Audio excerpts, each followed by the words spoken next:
Hello friends, welcome to our channel. आज मैं आपके साथ सिंपल कुर्ती की कटिंग शेयर करने वाली हूँ, बहुत आसान तरीके के साथ, स्टेप बाय स्टेप। अगर आप बिगनर्स हैं तो ये वीडियो आपके लिए बहुत हेल्पफुल होने वाली है। तो चलिए स्टार्ट करते हैं आज की वीडियो। ये मैंने शर्ट का फैब्रिक ले लिया। ये है मेरे पास 2 मीटर। इसकी विड्थ है, विड्थ मैं आपको बता देती हूँ, बड़े अर्ज का कपड़ा है। तो इसकी विड्थ इस तरह से है कि इसकी फ्रंट बैक इस तरह से निकलेगी फोल्ड करके। तो यहाँ से इस तरह से इसको खोल के सबसे पहले इसका जो साथ में डिज़ाइनिंग के लिए बॉर्डर दिया हुआ है ये वाला, इसको अलग कर लूँगी। यहाँ से 1/2 इंच का मार्जिन छोड़ के इसकी मैं कटिंग करूँगी ताकि ये बॉर्डर पूरा हमारा यूज़ हो जाए। यहाँ से इसकी कटिंग होगी। यहाँ से इस तरह से 1/2 इंच का मार्जिन छोड़ के यहाँ पे मैंने इसकी कटिंग कर ली। इस तरह से सारा बॉर्डर इसका अलग कर लिया। ये इस तरह से मैंने इसका बॉर्डर अलग कर लिया। और बॉर्डर निकालने के बाद इस पूरे कपड़े की विड्थ आ रही है मेरे पास, पूरे कपड़े की चौड़ाई डबल फोल्ड करके ये इस तरह से 25 आ रही है। इसको यहाँ पे मैंने इस तरह से फोल्ड किया हुआ है, मतलब कि ये फ्रंट और ये बैक इस तरह से। तो 25 इसकी विड्थ आ रही है। और अब हम यहाँ से इसी कपड़े से इसकी लेंथ निकालेंगे जितनी हमने अपनी शर्ट की लेंथ रखनी है। मुझे चाहिए लेंथ 42 इंच, तो उसमें मार्जिन का 2 इंच एक्स्ट्रा रख के 44 इंच पे मैं इसका 20 निकाल लूँगी। ये यहाँ से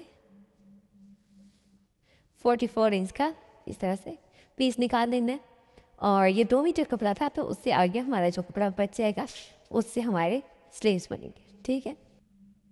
44 इंच लेंथ निकालने के बाद यहाँ से ये इस तरह से फोल्ड किया हुआ कपड़ा, ये फ्रंट का और ये बैक का, और यहाँ से जुड़ा हुआ, तो यहाँ से भी मैं इसको कट कर लूँगी। फ्रंट बैक अलग अलग कर लूँगी। इस तरह से इसको कट करके दोनों पीसेस को अलग अलग कर लिया। दोनों पीसेस अलग हो गए। अब दोनों पीसेस को फ्रंट बैक को इस तरह से फोल्ड कर लेना है अलग अलग, ठीक है, इस तरह। और इसी तरह से दूसरे पीस को भी, और ये दूसरे पीस को भी इसके ऊपर इस तरह से रख लिया, ठीक है। अब ये इस तरह से मैंने फ्रंट बैक को इस तरह से फोल्ड करके रख लिया। ये इसकी फोल्डिंग वाली साइड है और ये इसकी ओपन साइड है, ये इस तरह से 4 लेयर्स, ठीक है। अब इसमें हमारे पास दोनों पार्ट फ्रंट और बैक एक साथ कट होंगे। अब सबसे पहले हम यहाँ पे एक लाइन लगा देंगे इस तरह। अब यहाँ सबसे पहले हम इसके शोल्डर का निशान देंगे। शोल्डर हमारा जितना भी होगा तो उसका हमने हाफ लेना है। जिस तरह से यहाँ हमारे पास शोल्डर है 14 इंच, तो उसका हाफ 7 इंच, और उसमें प्लस 1/2 इंच मार्जिन का, तो यहाँ पे 7.5 इंच पे इस तरह से निशान लगा दिया।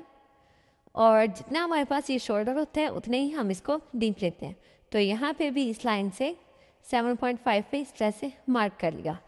अब इस मार्क को यहाँ पे स्केल की मदद से स्ट्रेट कर लिया। इस तरह इसको स्ट्रेट कर लिया। और यहाँ से आर्म होल की भी इसको भी इस निशान के साथ इस तरह से स्ट्रेट कर देंगे, ठीक हो गया। अब शोल्डर से कमर की लेंथ लेंगे 14.5 इंच पे। नॉर्मली हम 14.5 इंच पे रखते हैं।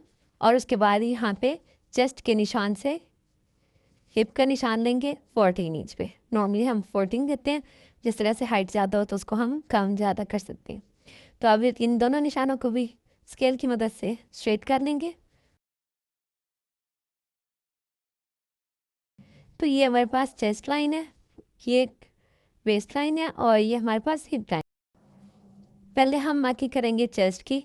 तो जो भी हमारी चेस्ट हो उसका हमने चौथा हिस्सा लेना है। तो यहाँ पे हमारी चेस्ट है 36 इंच, उसका हम चौथा हिस्सा लेंगे 9 इंच, और यहाँ पे इस तरह से 9 इंच पे मार्क कर लूँगे। और इसी तरह से वेस्ट, जितनी हमारी वेस्ट है उसका चौथा हिस्सा। तो कमर है इसकी 32 इंच, तो 32 इंच का चौथा हिस्सा होगा हमारे पास 8 इंच। तो यहाँ पे इस तरह से 8 इंच पे निशान लगा दिया। तो यहाँ पे हिप का हमारा जो भी हिप राउंड हो उसका चौथा हिस्सा लेना है। तो यहाँ पे हमारे पास है हिप 38 इंच, तो उसका चौथा 9.5 इंच। यहाँ पे 9.5 इंच पे इस तरह से मार्क कर लिया। और जितना हमने हिप साइड लिया इतना ही इसका बॉटम होगा। तो बॉटम का भी यहाँ पे 9.5 में निशान लगा देती हूँ।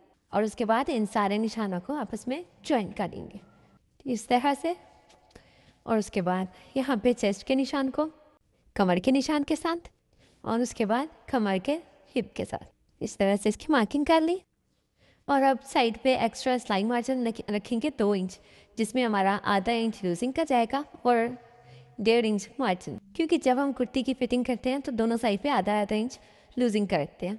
तो इस तरह से हमारी चेस्ट, वेस्ट और हिप में 1 इंच लूजिंग जाएगा और 1.5 इंच मार्जिन। तो इस तरह से यहाँ पे मैं 2 इंच का लूजिंग रख रही हूँ। आप चाहें तो यहाँ पे 2.5 इंच भी रख सकते हैं। और उसके बाद इन निशानों को भी आपस में मिला देना है। अब यहाँ पे आर्म होल का निशान लगाएंगे। यहाँ पे इस निशान से 1 इंच पे, यहाँ से इस तरह, और यहाँ से स्ट्रेट लाइन लगा देंगे ये इस तरह से। और अब इस लाइन से इस तरह से मार्क करना है और इस निशान से गुजरते हुए चेस्ट निशान पे जाना है ये इस तरह, ठीक है। अब इसके बाद हम ये हमारी बैक की आर्म होल है और अब हम फ्रंट के आर्म होल की करेंगे। तो फ्रंट के लिए हमने 1/2 इंच यहाँ से पीछे जाना है इस तरह, और यहाँ से 2.5 इंच इस शोल्डर पर लाइन से 2.5 इंच पे इस तरह से मार्क करना है। और यहाँ से इस लाइन से इस तरह से बाहर आते हुए उस 1/2 इंच वाले निशान से गुजरते हुए इस तरह से मार्क कर लेना। अब यहाँ से नेक की मार्किंग करेंगे। नेक हम रखेंगे 3.5 इंच पे, 7 इंच का हाफ 3.5 इंच पे, और यहाँ से 1/2 इंच आर्म होल से, और इसको इस तरह से डाउन कर लेना 1/2 इंच नेक के मार्क से ये इस तरह से आ गया। तो इस तरह से हमारी सिंपल कुर्ती की मार्किंग हो गई है। अब इसके हम यहाँ से कटिंग स्टार्ट करेंगे। कटिंग में सबसे पहले हम बैक शोल्डर की कटिंग करेंगे, फ्रंट बैक दोनों पार्ट की। अगर आपको वीडियो पसंद आ रही है तो वीडियो को लाइक कर दें। तो इस तरह से इसकी कटिंग कर ली। अब यहाँ पे मार्किंग पे कट लगाना है। यहाँ पे चेस्ट का, वेस्ट और हिप पे छोटे छोटे कट्स लगा दिए। अब यहाँ से फ्रंट आर्म होल की कटिंग करेंगे। तो इस तरह से फ्रंट वाले 2 पीसेस को इस तरह से ऊपर उठाया और यहाँ पे इसकी मार्किंग के साथ इसकी कटिंग कर ली। इस तरह से फ्रंट बैक की हमारे पास कटिंग हो गया। अब हम इसके स्लीव्स की कटिंग करेंगे। तो ये स्लीव्स का कपड़ा है मेरे पास इस तरह से डबल में, तो इसको इस तरह से डबल फोल्ड कर लेंगे। तो ये इस तरह से इसको 4 फोल्ड कर लिया। अब यहाँ पे जो भी हमारा आर्म होल होगा उसका हम, जिस तरह से हमारे पास आर्म होल है 7.5 इंच, तो उसमें हम 2 इंच एक्स्ट्रा ऐड करेंगे। ये इस तरह से हमारे पास 7.5 था तो 2 इंच एक्स्ट्रा ऐड किया तो 9.5 पे यहाँ पे इस तरह से मार्क करूँगे और एक स्ट्रेट लाइन हम यहाँ पे लगा देंगे। और उसके बाद 3.5 इंच पे इसको इस तरह से इससे डाउन करेंगे और इसको भी हम स्ट्रेट कर देंगे। तो अब इसकी लेंथ देखेंगे। लेंथ मुझे चाहिए 21 इंच, तो जो हमारी लेंथ होगी उससे हम 2 इंच एक्स्ट्रा ऐड करेंगे इसमें। यहाँ पे ये 21, तो 2 इंच एक्स्ट्रा करके 23 इंच पे, तो इसको भी यहाँ पे इस तरह से स्ट्रेट कर लूँगी। अब यहाँ पे 2 इंच पे निशान लगा के यहाँ पे आर्म होल की शेप ड्रा कर ली और अब यहाँ पे स्लीव का बॉटम देंगे। तो मुझे चाहिए यहाँ पे 6 इंच, उसके अंदर 1 इंच मार्जिन का, तो 7 इंच पे इस तरह से निशान लगाया और यहाँ पे इसको इस निशान के साथ इस तरह से जॉइंट कर लिया। अब यहाँ से इसकी कटिंग कर लेंगे। तो इस तरह से हमारे सिंपल सूट की कटिंग कंप्लीट हो गई है और यहाँ पे एक कट लगा लूँगी। इसके साथ ही हमारे सूट की कटिंग कंप्लीट हो गई है। अगर आपको वीडियो हेल्पफुल लगे है तो वीडियो को लाइक कर दें और अगर हमारे चैनल पे न्यू है तो चैनल को सब्सक्राइब कर लें और नेक्स्ट आने वाली वीडियो के नोटिफिकेशन के लिए बेल आइकन को ऑल पे कर लें। Thanks for watching.